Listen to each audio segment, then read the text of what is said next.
عقلی که داریم پیش خدا قیمت نداره. خودش به ما داده اینا. یکی بیشتر داده، یکی کمتر داده، یکی زیرکتره، یکی کم زیرکیه. فقط یه چیز پیش خدا قیمت داره که خدا تو قرآن هی گفته، هی گفت. 1 بار، 2 بار، 10 بار، 20 بار، 30 بار. آمنو و عمل الصالحات. آمنو و عمل الصالحات. اینو بدید به خدا، این پیش خدا قیمت داره. یه دونه نابینا رو تو کوچه میبینید، موتور دارید، ماشین دارید، اینو سوارش کنید ببرید، این پیش خدا قیمت داره. عمل صالح.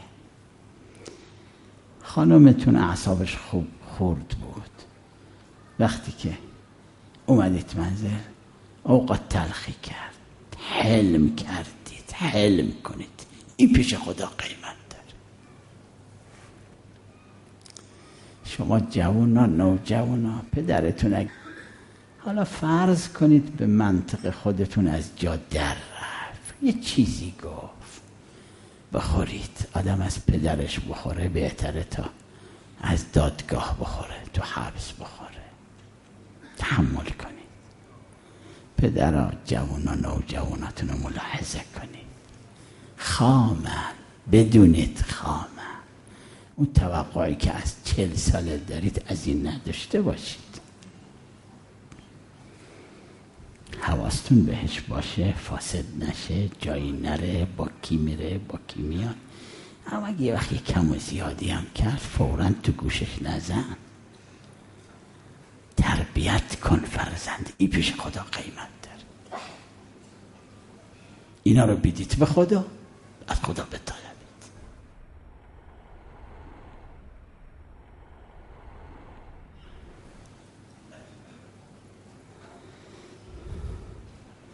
یه سید پیرمردی بود، سالهاست، خیلی وقت فوت شد.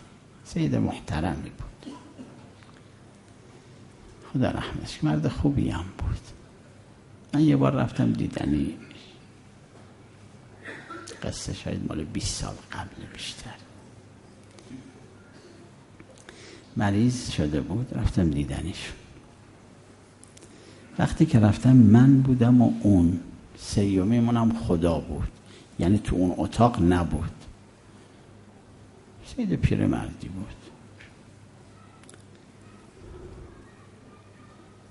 گفتم چطور حال شما؟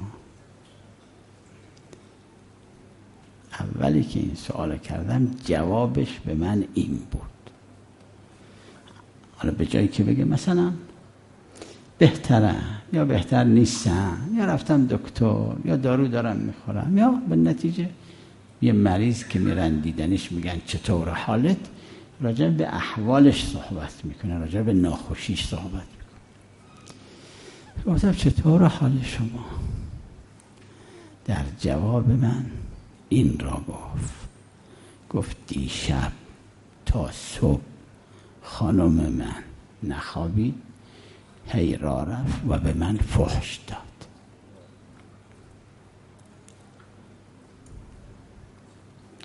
خب فرق سنی بین من و ایشون خیلی بود. گاهی هم خجالت میکشه، حیا میکنه، مثلا به یه آدم بزرگتری نصیحت کنه.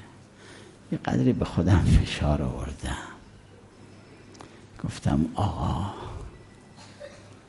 خدا خیلی پیرمرد داره، خیلی پیرمرد، خیلی بشر خلق کردن و پیرمردم. سیدم خیلی هست.